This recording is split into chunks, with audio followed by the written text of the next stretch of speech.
Part-time education on correspondence courses should be developed on a large scale at the university stage at the higher education level.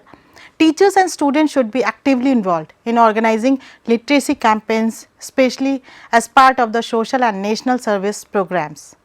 More effective procedures will be adopted in the recruitment of staff, and career opportunities, service conditions, consultancy norms and other prerequisites that should be improved. Teachers will have multiple roles to perform: teaching, research, innovation, development of learning resource material, extension and managing the institution.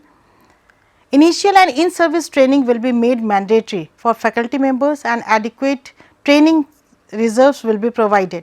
Staff development programs will be integrated at the state and coordinated at regional and national levels.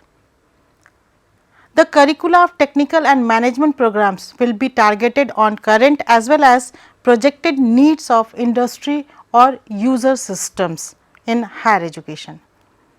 Excellence of performance of institutions and individuals will be recognized and rewarded. The emergence of substandard and mediocre institutions will be checked. A climate conducive to excellence and innovation will be promoted with full involvement of the faculty. Selected institutions will be awarded academic, administrative and financial autonomy of various degrees, building a safeguards and respect to accountability. Networking systems will have to be established between technical education and industry, research and development organizations, programs of rural and community development and with other sectors of education with complementary characteristics. All teachers should teach and all students study.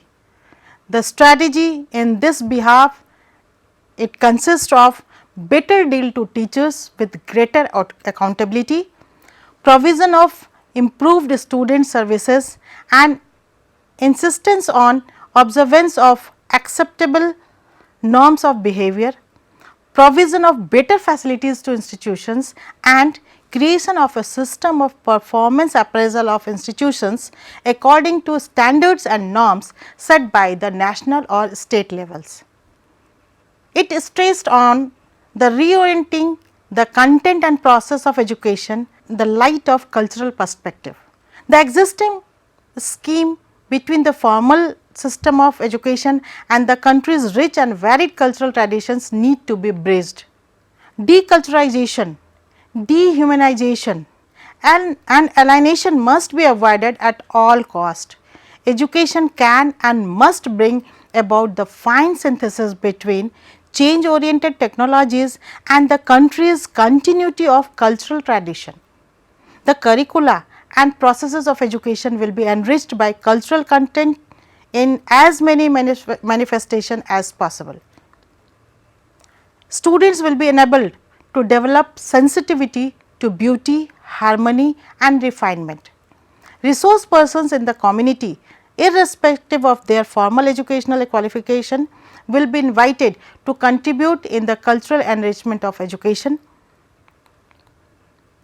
Due attention will also be paid to the specialized disciplines of fine arts, museology, folklore, etc.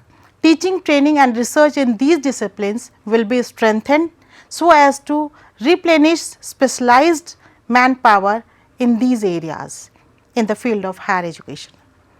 Apart from this combative role, value education has a profound positive content based on our heritage, national and universal goals and perceptions. It should lay primary emphasis on this aspect.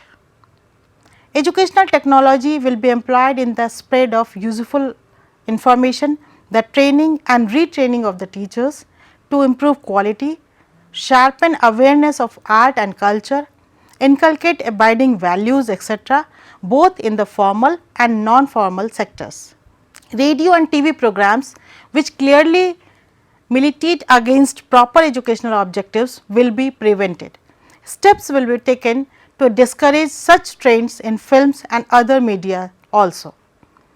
Work experience viewed as purposive and meaningful manual work organized as an integral part of the learning process and resulting in either goods or services useful to the community, is considered as an essential component at all stages of education to be provided through well structured and graded programs. It would comprise activities in accord with the interest, abilities and needs of the students. Environmental consciousness should inform teaching in schools and colleges. This aspect will be integrated in the entire educational process. The National Service Volunteer Scheme will be strengthened. Assessment of performance is an integral part of any process of learning and teaching. As part of sound educational strategy, examinations should be employed to bring about qualitative improvements in education.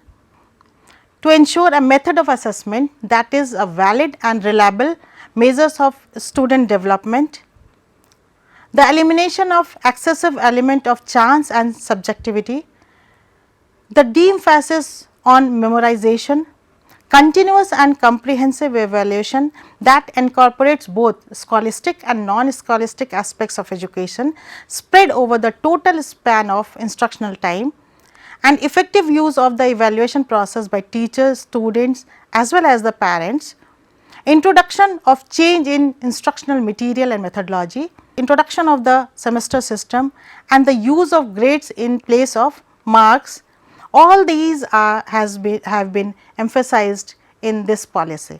And about the teacher education, it is said that teacher education is a continuous process and its pre-service and in-service components are inseparable. As the first step, the system of teacher education will be overhauled. The new program of teacher education will emphasize continuing education and the need for teachers to meet the thirst envisaged in this policy. District Institute of Education and Training (DAT) will be established with the capability to organize pre-service and in-service courses for elementary school teachers.